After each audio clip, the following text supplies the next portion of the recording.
Talk Radio with Sandra Beck and Linda Crater celebrate the thoughts and opinions of magnetic, spirited, and influential women. Each week, bold, brilliant women spark vigorous conversations on the complexities of life, love, and happiness. Now here are your hosts, Sandra Beck and Linda Crater.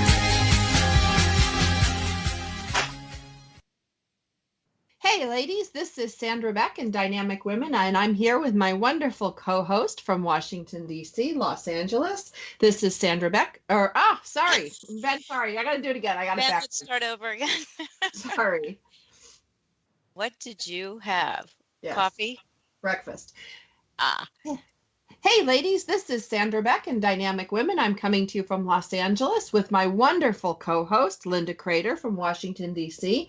And we're going down under today with two of our guests, Lorraine Hamilton from Wellington, New Zealand, and Claire Kerslake from Darwin, Australia. And we're going to round it out with Monica Beavis from Long Island, New York. And we're going to talk today about being present. Now, being present was something that I had to learn post-40.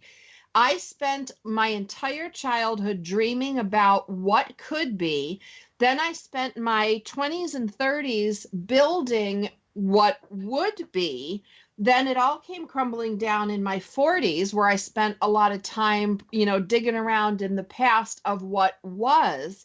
And now coming out the tail end of it, I finally recognized what it means to be present. And when I look around the soccer fields and the handbell concerts, I'm appalled at how many people are in their phones. They're working, right. They're clearly thinking about something else. Like, have you ever had a conversation with someone and they're not there, or they're thinking about what they have to do that day, or they're thinking about what they're going to say next? And all of those I had to learn, because I did all of them, were big clues that I wasn't being present. And I had a general dissatisfaction with my life, even though I had lots of money, lots of friends, lots of all really good things. But I never seemed to get the juice out of life that some people did. And the key to me was being present. And once I learned how to be present, and my kids were the ones who taught me how to be present, life became so much richer, so much sweeter. I'm going to go over to Claire Kerslake and ask you about your experience with being present. Thank you. Yes, I'm a bit like you, really, Sandra. Spent so much time not being present, and really there's a saying, stop and smell the roses. Well, I did not even see the roses. So coming around to actually being able to enjoy the moment and learn what that means has made a real difference in my life, in terms of connecting to people, as you mentioned, in terms of enjoying the moment and not missing those moments of my life. Lorraine. Very similar. This is quite a challenging topic, I think, Sandra, because we're all learning how to be present. We're not taught how to be present. We spend a lot of time either in the past or the future, and I'm still a student of becoming more and more present. And again, it's the kids that are the driver, because you watch, my daughter's having her 13th birthday party this afternoon, and it's like, wow, 13 years, and how much of that have I missed through working? And that was a big driver for me stepping out of my corporate role and being fully in my my business, so that I could be there for them during these teenage years and practice being present for them, because it just passes in an instant. And so I'm still learning. I think it's something that I'm going to continue to learn for a number of years yet, but definitely got some tools and strategies. But being in that moment, it really is a different experience than being behind your phone, like you say. I share that same experience, going to sports games and people on their phones, or even, you know, behind the camera. Right. Why are we taking so many photographs when we could be taking those mental photographs and experiencing those memories? You know, we don't need to be behind the phone. We could actually be experiencing the event itself. So yeah, there's a lot wrapped up in being present. This is Linda. I absolutely love the effect of being older and being able to see the difference in being, you have more options when you're older. I think when you're younger and you're raising your children, yes, they bring you to that present moment because you can't focus on anything else, and that's a good thing. But you're also, I'll give you a story. I remember getting home one day with the kids and saying, hurry up, hop out of the car. Well, why? Why were we hurrying up and getting out of the car? There was no need to, but the driven go, go, go of the 30s and raising kids and working and juggling 95 things at once was the way it was. And I watch the difference now, and I don't think it's that different. The only thing is that we now tell our children, you know, don't blink. These moments will go quickly. You will not realize how fast your children grow up. And yet they are not doing it any differently than we did. If we looked at videos, they now are looking at social media. And they are taking pictures all the time because they need to post those perfect moments. But I find it fascinating that as a new grandma, I find that I don't take pictures at all. I'm only in them incidentally because I am in the moment with the children who will never be that way again. That age of innocence where there are no filters. They are just so delightfully in the moment and literal. I love it. Well, here is me, Monica. So being present is, is something that most of us don't practice because we are so worried about the future, about what we are planning or what are the plans that we have on the day-by-day basis, and also we are living the past. I think that being present is really a practice. We need to practice it every day, and it's not an easy practice because our brain works so fast. Unless I have ADD, and I am a kind of person that truly need to practice that thing, and I really practice it every day. It's like living the present moment, and I am teaching that to my kids. Like Linda said, with the social media and all our teenagers and tweens and even little kids, you can see a 4-year-old handling the phone better than you do it, and telling you how to do. I didn't have that, and when I go to check the pictures from when I was a child, is the pictures that you used to go to the store and take the little roll and print them, and now they are yellow, and it's different. And I teach my kids that yes, technology is okay, but they need to live that moment, admire, instead, like you ladies said, instead of taking that picture, put it in your mind. It's going to stay there, forever. Give hugs. Tell people that you love. Actually, I love you. Don't let upsetting moments or difficult times to block you from expressing yourself. When you start to being present with positive attitude and with love, then that present is going to become a happy past. I always said that, and I keep, learning that every single day.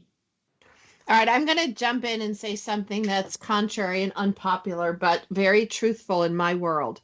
I can remember anything that I do in my work, but if you ask me to remember what happened yesterday, I got nothing. And if I don't take, to me, there's a difference. I do take what I call snaps.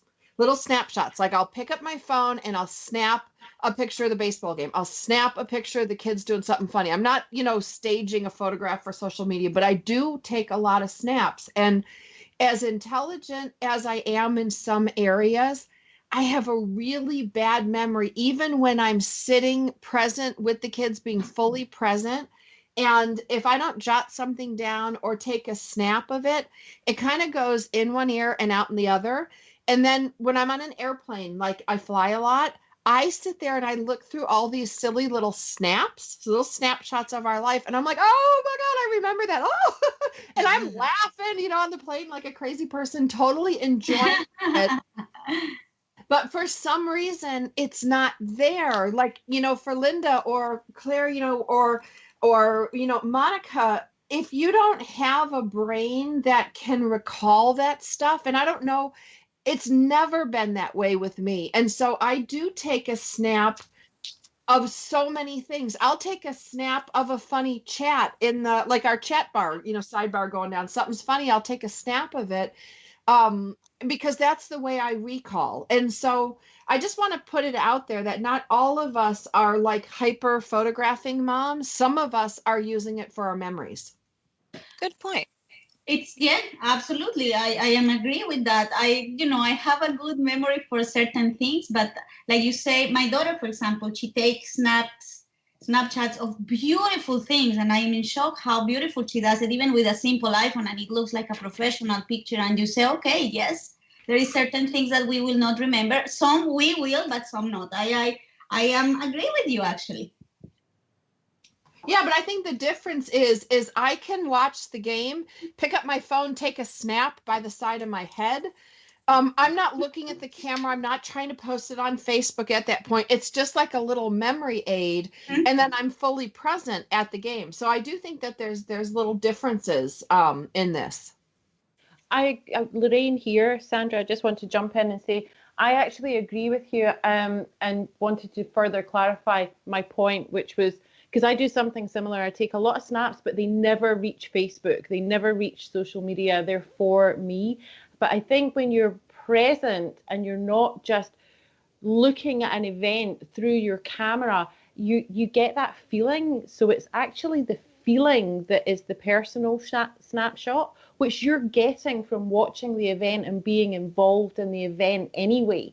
So actually being present at the event, I think we need to start talking about that mind-body connection and the fact that you're getting the feeling from being present, whereas when you're just on the thinking about what's the perfect shot, it's all in your head. And for me, that's the key to being present, is that it's a feeling. We're going to have to go on a break. I'm so sorry that we have to do that. But we are visiting today with Lorraine Hamilton, Claire Kerslake, Monica Beavis, and Sandra and I are just delighted to host these women. We're talking today about being present, and we will come back and we will discuss what are our tricks to being present and how do we do that? So we will be back after a very short break, and you can find more information on Dynamic Women Talk Radio. We'll be right back.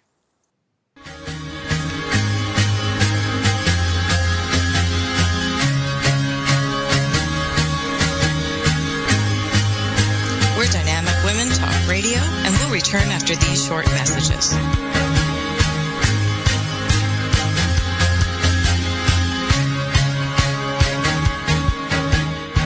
It's the Fitness Minute with fitness expert Annette Hammond. The goal for each of us is to be active. Every day, I encourage you to get up and get moving. Put your body in motion and watch your mood change in a positive way. Your outlook on life improve, your energy increase, and many more affirmative things happen to you. Remember that you don't need to be an athlete in order to be fit. I hear that excuse quite a bit. Some people think that since they're not athletic, they can't be fit. Nothing could be further from the truth. It does not take athleticism to walk on a treadmill or outside. You don't have to be an athlete to swim laps in a pool or to take a yoga class. I'm not athletic, yet I am fit. So don't let your excuse for not being active be because you're not an athlete. No matter what your coordination level, you can be fit. For the Fitness Minute, I'm Annette Hammond.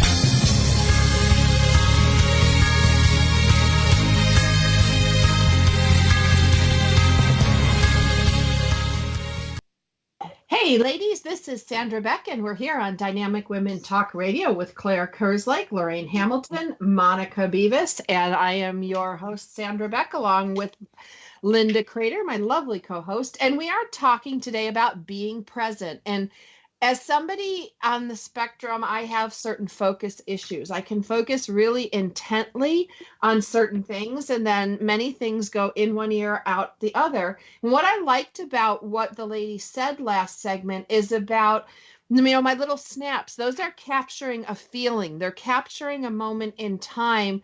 They're not intended for Facebook. They're not intended for anything other than my own remembering and enjoyment. And when I was practicing for the first time being present, I will be honest with you guys, it was really hard for me. It was like a little kid in kindergarten that was told to sit on their hands because they fidget so much.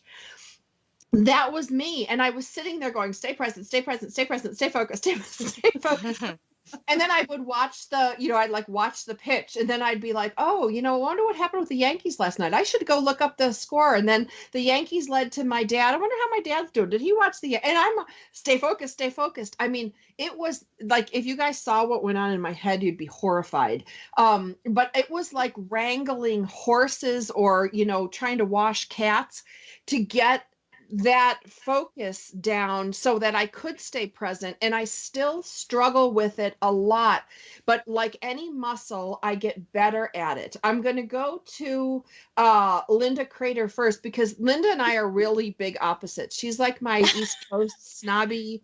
Oh my gosh, do not carry on. Oh, I'm going to do that. And then I'm like, your hippie, goofy, California dingbat.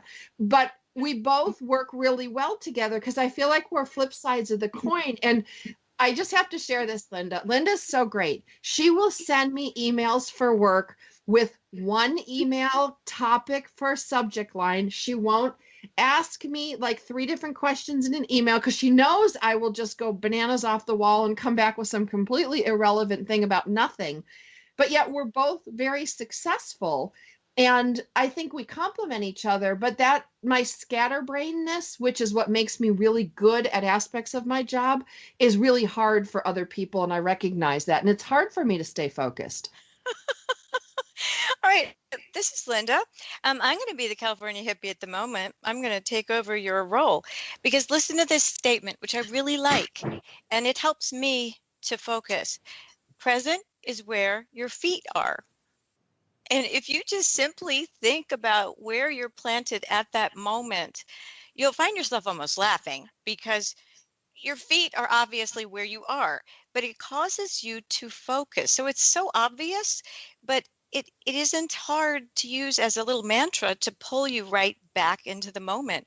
And I have another belief, which is that travel as lightly as you can. I carried so much when I was younger, all sorts of stuff I didn't need to carry. So travel light. What you don't need in that moment, then don't take it on board. They say, not my circus, not my monkeys. I mean, be present for what you are doing. So present is where your feet are. We're excited today to share a new sponsor with you, Organifi. That's Organifi, spelled with an I at the end. And they have a delicious line of nutrition and wellness products you'll love.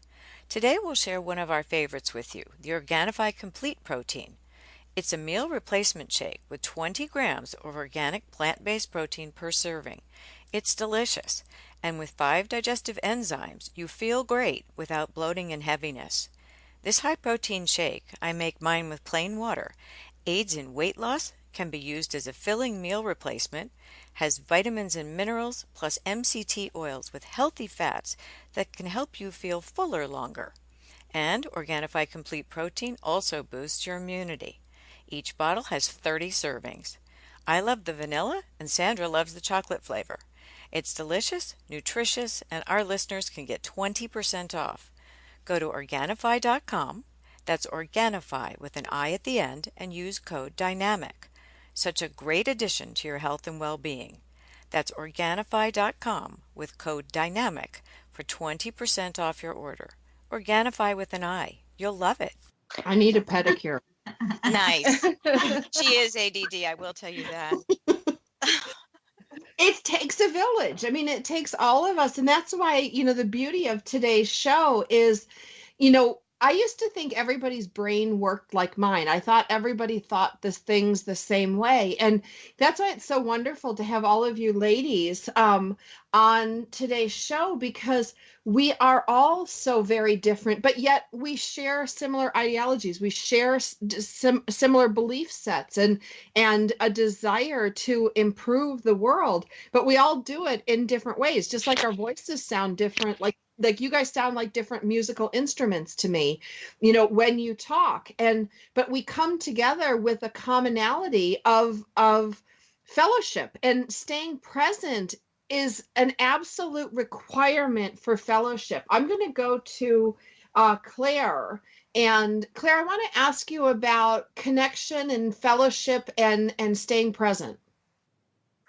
Thank you, Sandra. Yes, I could really relate to what you said. I think, in fact, many people's brains work a little like you were saying yours do, jumping from subject to subject. And I think when people first start practicing being present, that you become aware for the first time of how our brains and our thoughts just keep jumping around all of the time.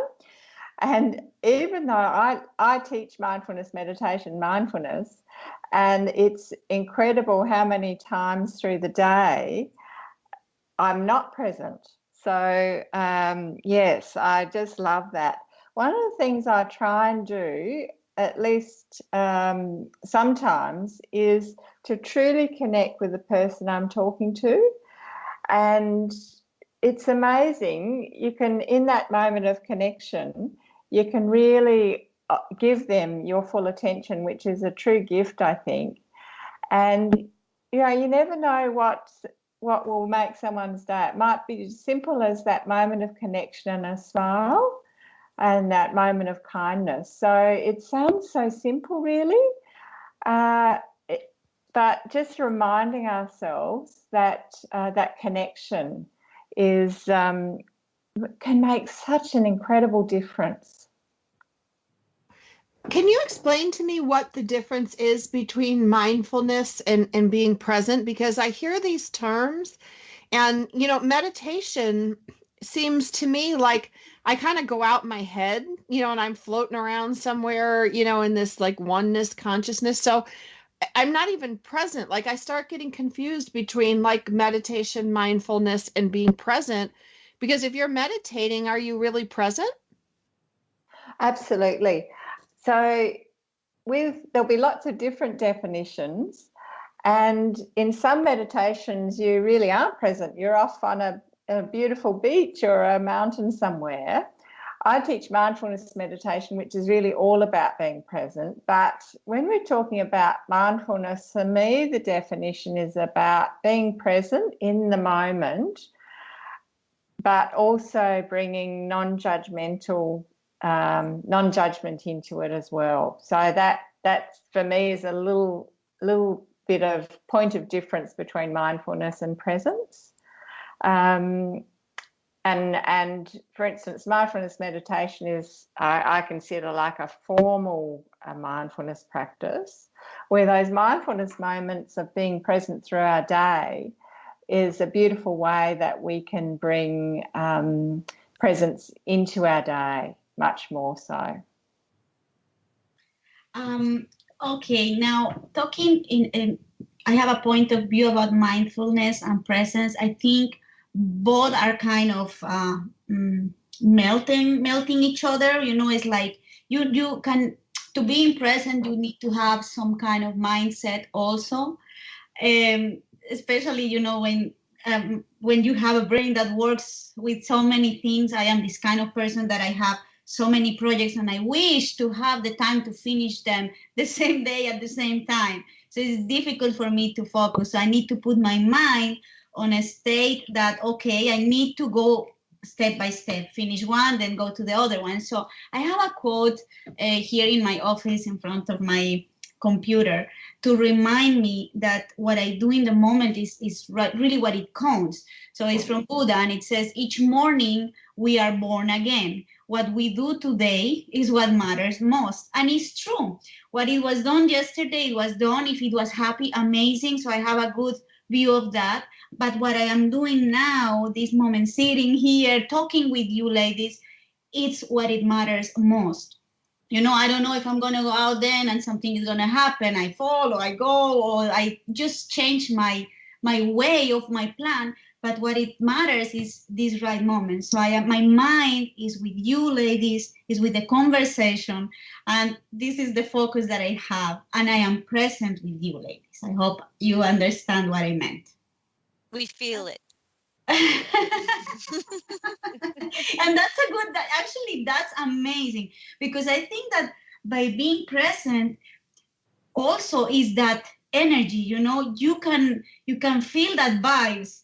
I don't know, is by feeling energy. Sometimes it happens things that let's see, I'm gonna call my husband and suddenly boom, it comes his call and he's like, oh my gosh, I was thinking about this, and I'm like, I was just calling you about, you know, to tell you about the same. These connections, I think that these moments when you feel these energies, when two energies or more connect, and you are like, wow, that wow is a huge present moment. Oh, absolutely, Monica. Lorraine here. I don't know how you ladies, if you experience the same thing as I do, but I found that there are certain situations where I can be really present really quickly, and other situations where I need to practice it a little bit more. And, you know, an example of that is that I'm always really present for my clients. So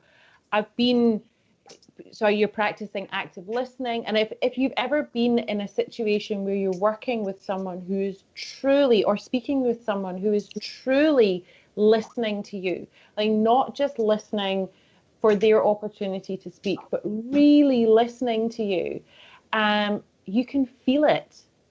You can really feel it. Mm-hmm. And that's something that I can do very, very easily when I'm working.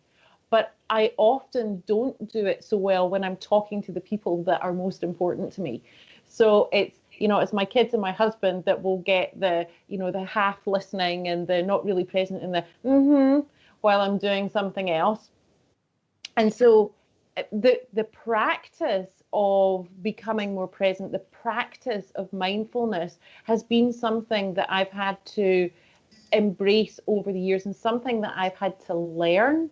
And I think, Sandra, you were talking about, it almost felt like there was a pressure to achieve a meditative state, or a pressure to achieve this perfect presence. And I felt that pressure as well. I think with us all being high achievers, we're entrepreneurial, we're out there doing our thing, there's an element of trying to do it right. And one of the things that really blew that apart for me was reading Search Inside Yourself by Chad Mung Tan. And Chad Mung Tan, if you don't know who he is an engineer in Google. And that's why I quite like him, because I'm an engineer as well.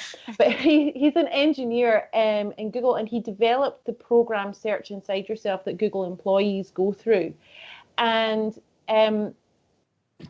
he talks about the easy way and the easier way of learning mindfulness and meditation. And I just love that, because his easy way is just to sit without agenda for 2 minutes and just breathe. And notice when your mind wanders, and then bring it back. And if that's too tough, then it's to just take one mindful breath a day. So do less than you can. Lorraine, I love that, because it's less is more in this case. We're going to go on a short break, and we will be back. And afterward, we will come back and find out, how do we remember to do the mindfulness? Because it isn't difficult. We just have to remember to do it. We'll be right back after these short messages.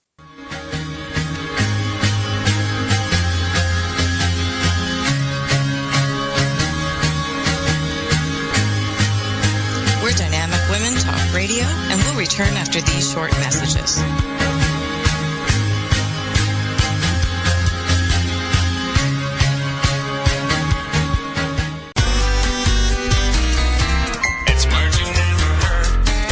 cannot live by bread alone. He must have his peanut butter. Peanut butter is a pate of childhood, and it's not just for kids, as dogs love it too. Last night, I gave my dog a pill hidden in peanut butter. What's a word for a messy concoction that helps the medicine go down? Sliver sauce. Mice apparently prefer peanut butter to cheese when it comes to luring them into the trap. But there are even more practical uses for peanut butter. Peanut butter contains natural oils, which makes it perfect for removing all kinds of sticky things, like gum stuck in your shoe or in your hair. What's a word for the fear of peanut butter sticking to the roof of your mouth? Arachnophobia. And according to Barry Goldwater, if you don't mind smelling like peanut butter for 2 or 3 days, peanut butter is a darn good shaving cream. I'm Carolyn Davidson, and you can have fun challenging your words you never heard vocabulary with my free app, Too Funny for Words. It's the Fitness Minute with fitness expert Annette Hammond. Did you know that the average teenager drinks twice as much soda as milk? Since 1983, sugar consumption in the U.S. is up 28%. Why is that? There are several reasons, but one of the most common is soft drinks. 20-ounce beverages have become the norm, and it's not surprising to find that 43% of our sugar comes from drinks. Sugar is blamed for poor nutritional diets. USDA data shows that people whose diets are high in added sugar eat less calcium, fiber, iron, protein, and many other important nutrients. Fat-free foods are also a culprit. Since sugar is fat-free, many people tend to think it's okay to eat as much as they want. Remember that just because a food is fat-free does not mean that it's calorie-free also. For the Fitness Minute, I'm Annette Hammond.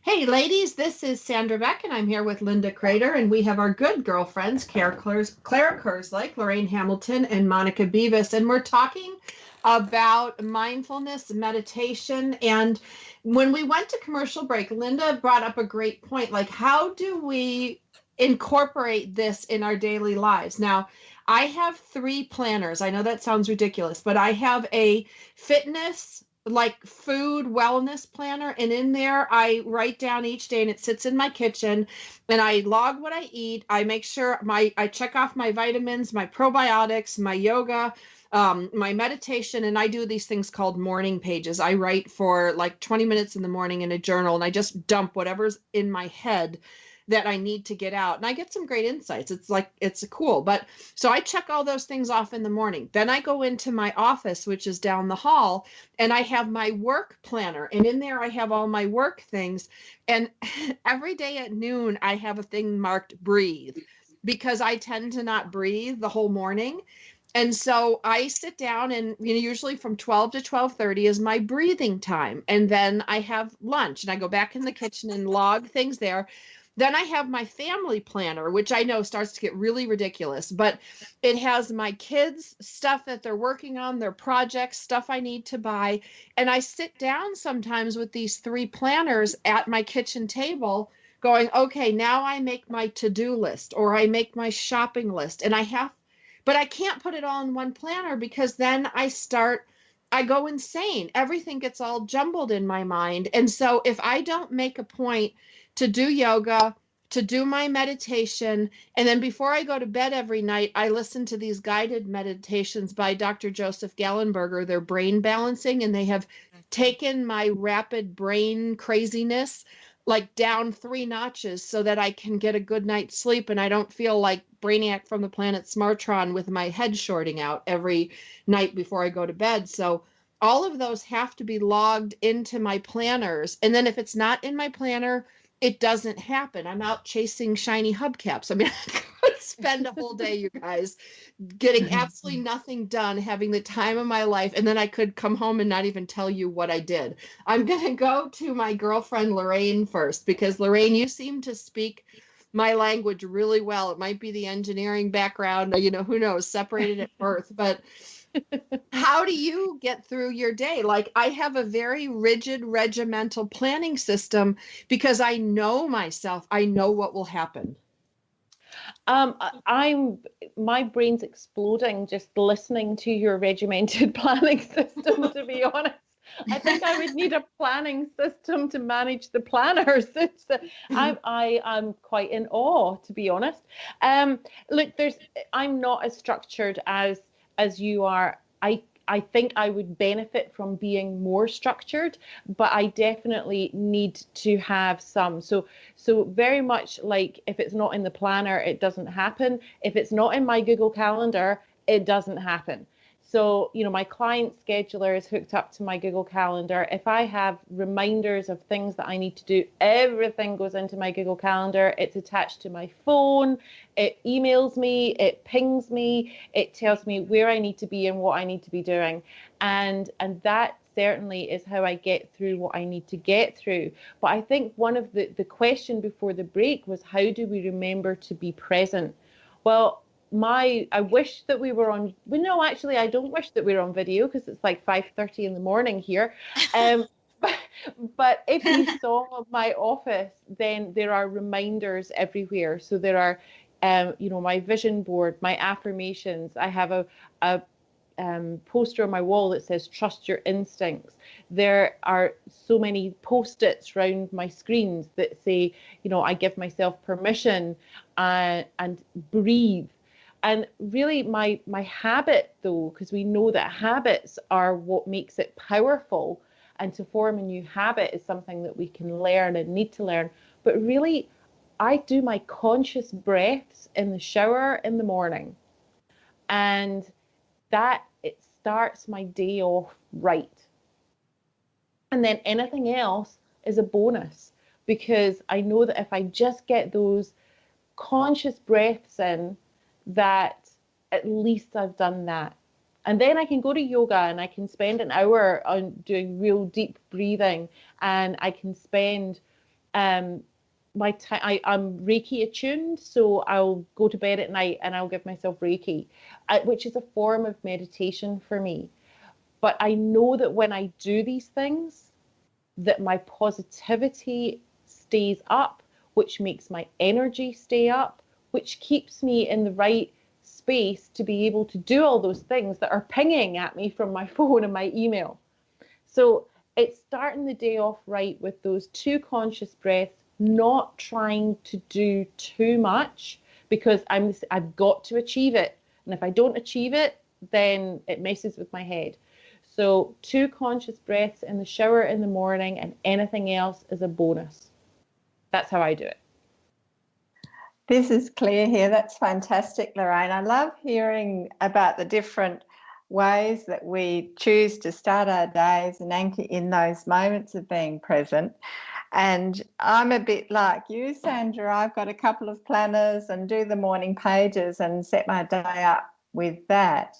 But I'm just reminded too, one of my little rituals in the morning, and going back to what you said, Linda, earlier about being grounded with your feet, that's a beautiful way that at any time I can sort of think, particularly if I feel myself getting a bit scattered and a bit all over the place, is just that sense, okay, feeling my feet on the floor, and that brings me right back to being grounded. And one of the things I do in the morning is just to go outside, just on the back lawn, and feel the ground under my feet. And I don't do it for very long, maybe a minute, and take in the beautiful smell of the morning. But starting that day with that lovely sense of being present and in the moment. And then, Lorraine, what you said as well earlier about, it doesn't have to take very long.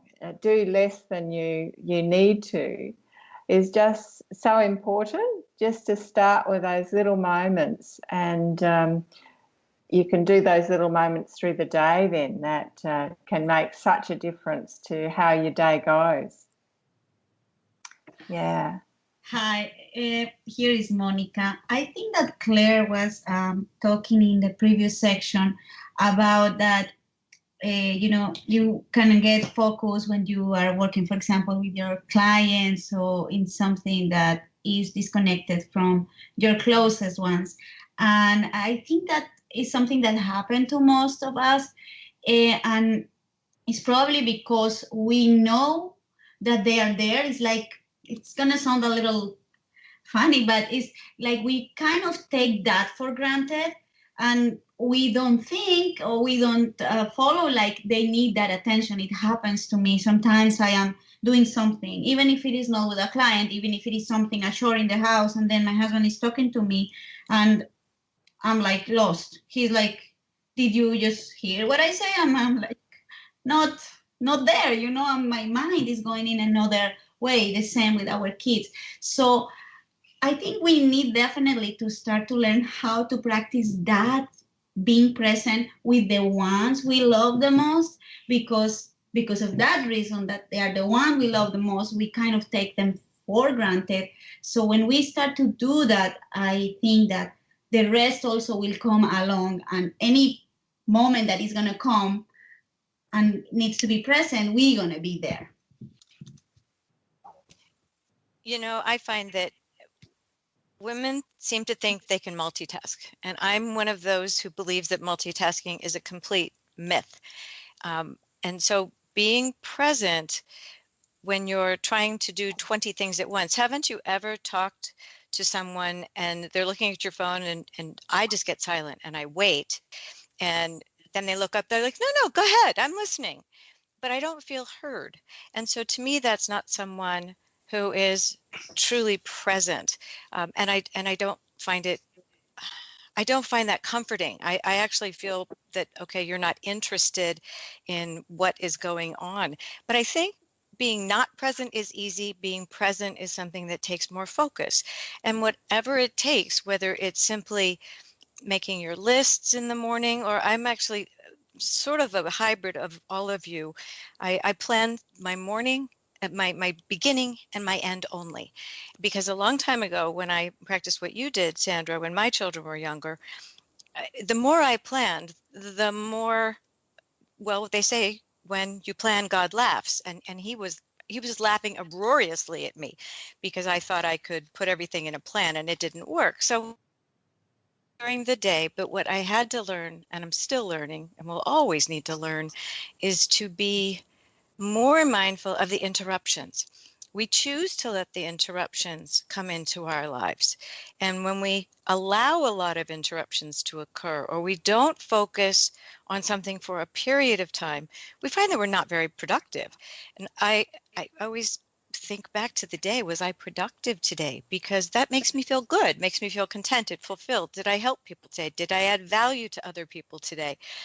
But if we aren't in the moment for at least part of that time, it is difficult to do that. So I believe we multitask. No, we can't, but we task switch. And it's still really important to do that. So there's a Zen quote I want to put out here. And when we come back from the break, let's talk about this. And it is very, very short. And I'll leave you all to interpret it. We can start now and then continue after the break. And it is this: chop wood, carry water. So we are visiting today with Lorraine Hamilton from Wellington, New Zealand, Claire Kerslake from Darwin, Australia, Monica Beavis from Long Island, New York, Sandra's in Los Angeles, and I'm in the Washington, D.C. area. And we will come back and we will talk about, what does chop wood, carry water mean to you? We're going on a very short break right now. When you want to learn more about these amazing guests, go to dynamicwomentalkradio.com, look at the guest section, and you can read all about these absolutely amazing dynamic women. Stay with us. We'll be right back.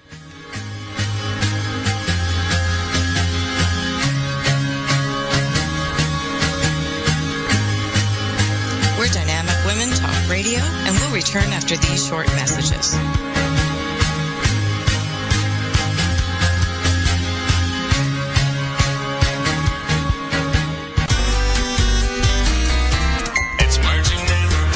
Valentine's Day has been celebrated in different ways around the world.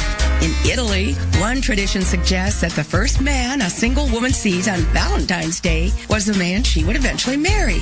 What's a word for the first person you see after you leave the house in the morning? A qualtag.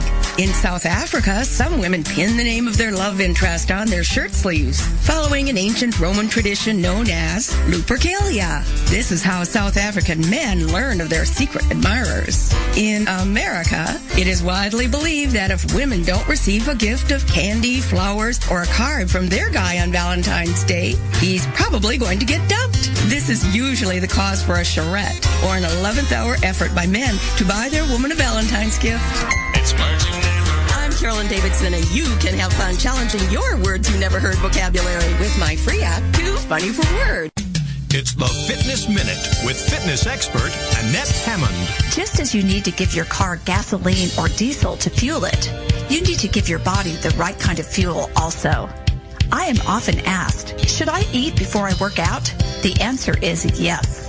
Cooper Aerobics Center recommends that you eat oatmeal or another hot cereal, a plain English muffin, toast or mini bagel, low-fat or fat-free regular or Greek yogurt, a fruit smoothie, or a snack bar before you work out. Eating a piece of fruit is a fabulous choice because it is low-calorie, packed with vitamins and minerals, and carbohydrates are the optimal fuel source to consume before a workout. Your body requires carbohydrates, and they are absorbed very quickly. Eating an apple or banana on your way to the gym is a good idea and will fuel your body for the workout ahead. For the Fitness Minute, I'm Annette Hammond. Like us on Facebook.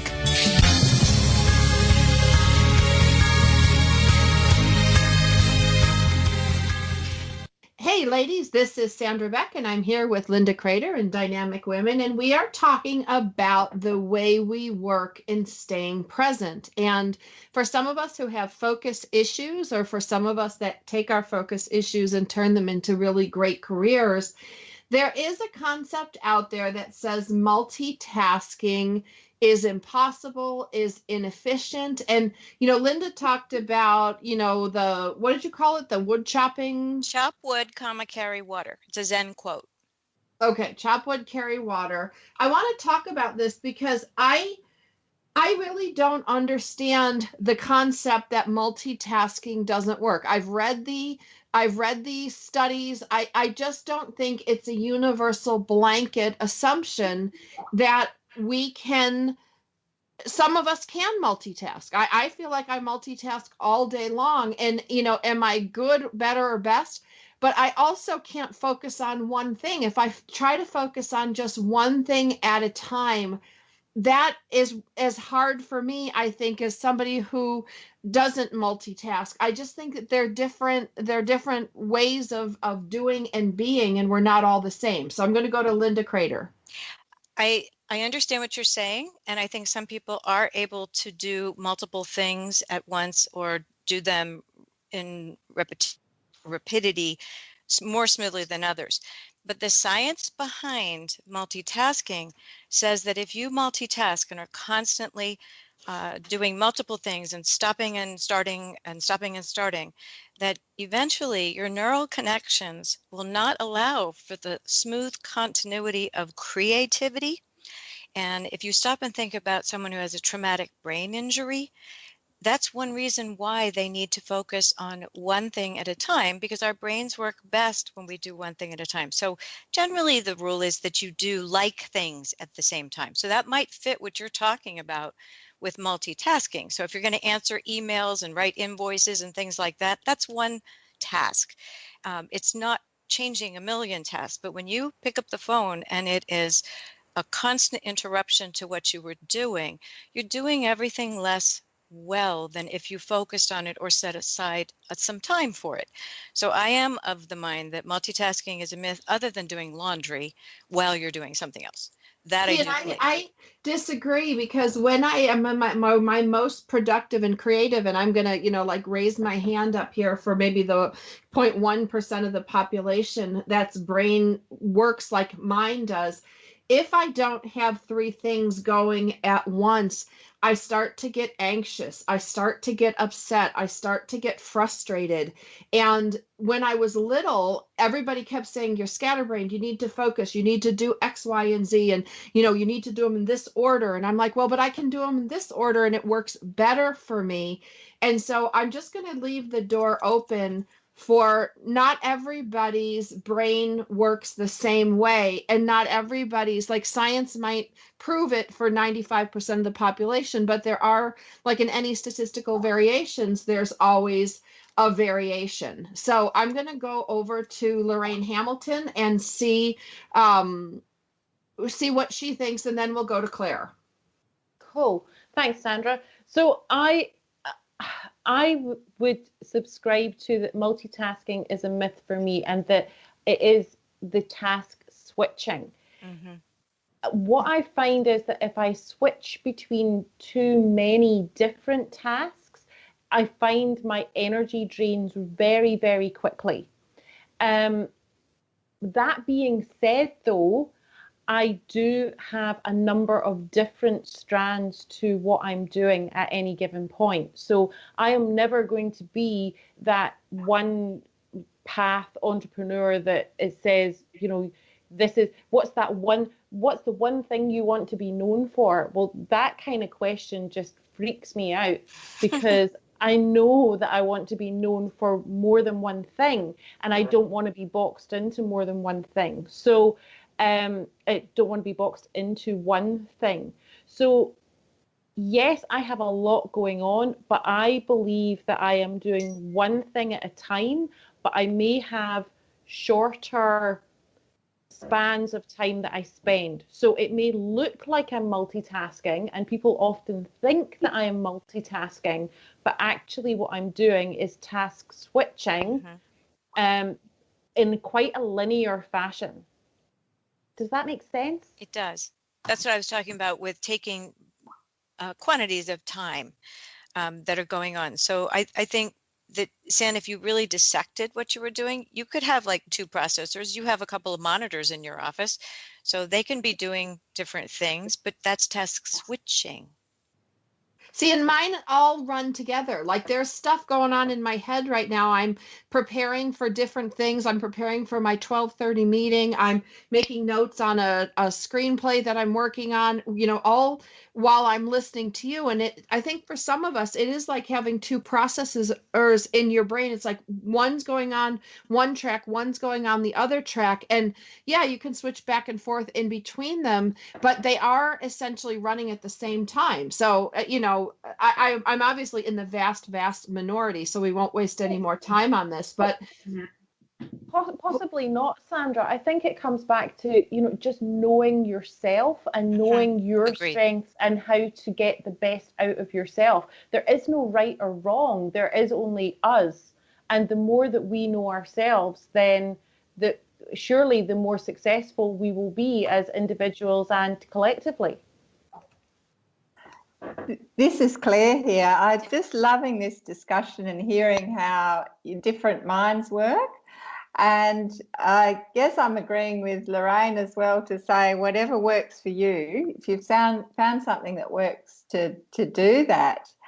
And going back to Linda's quote, the chop wood, carry water, which for most of us would be tasks that we would not like, and we would be tempted to do something else while we're doing that, whether it's listen to music or think about something else, or think about even think about how we couldn't wait for that task to end.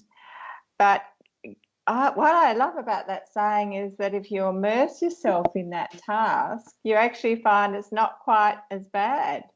And it is a way of being present. And you know, what does, if you're chopping wood, what does the axe feel like, and what does the smell of the wood? And going away from that, okay, thinking something else, and what can I be doing next? But actually immersing yourself in that task. You know, here is Monica. I realized that I can do a few things at the time, but for me, eventually it doesn't work because I feel overwhelmed. So it's like, I think Linda mentioned, for some people it's easier and for others are not. I definitely have learned from being there and try to do everything at the same time and be multitasking that it doesn't work for me. I have to finish one project or one little thing, then go to the next one. And then by the end of the day, I see, oh, wow, I did a lot, you know, and I did all, you know, what by timing that. I have a little cube also that has even 10 minutes, 20 minutes, and I put a timer for each of the things that I have to do according to what I think is going to take the time. But eventually, you know, when you finish your day and you have done few things, you can call it, oh yeah, I am a multitask, but I am a multitask in a organized, you know, like with order, if you know what I meant. I agree. I mean, I just, you know, it's always hard for me, and I get really like, you know, snotty over here because there is a majority, and, you know, the majority is the majority, but the majority doesn't always serve the minority. And I really think it's helpful for us to have these conversations, because here we have, you know, pervading scientific opinions, but we also have, you know, 5 different human beings that are, you know, we can be profoundly different in our achievements, in our processes, in our goals and desires. So why would our thought patterns be any different? And, you know, I'm just going to say this because I think it needs to be said. Some of the children growing up today, like myself, are given labels because they are different and somehow perceived as deficient. Or, you know, people will argue you must hold your pen with your right hand. I was left-handed. So I was forced to do right hand, and now I can just kind of switch between the two of them. But recognizing our differences, recognizing that what might be labeled as a 1% perceived difference in the way a brain or personality works might just be the next solution to cancer, the next disruptive technology that makes our world a better place. So I really think there's got to be room for all of us to be the way we are and to be the best we could be. If I had accepted the label of scatterbrained or, you know, on the spectrum or ADHD, you know, I can't tell you how many labels I've had over my lifetime. And my little brother too, he's a NASA rocket scientist. You don't get any better than that. So I just need to bang my drum over here, you know, in defense of the 1%, because not giving a pejorative label or having science, quote unquote, prove us wrong really diminishes us as a people. And it's our diversity that creates our strength. There's my little drum banging. I don't think you need to even bang the drum, because I think you made a very good point in that we all are different, and that there is also room in the world for a lot of people to do things the way that works best for them. So I find that the way I interpret chop wood, carry water is that I couldn't do those two things at the same time. And so that's just my interpretation of chop wood, carry water.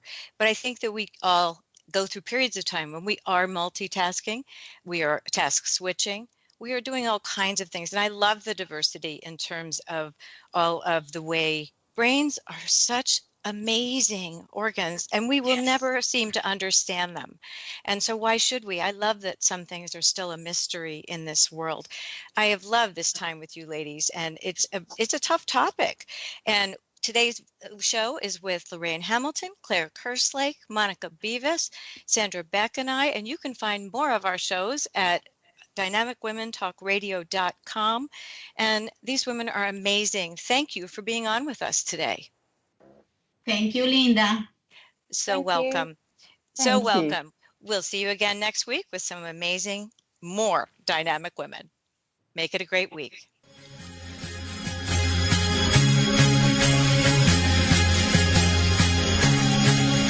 Thank you for tuning in today to Dynamic Women Talk Radio, and join us each week. You can find more shows on dynamicwomentalkradio.com.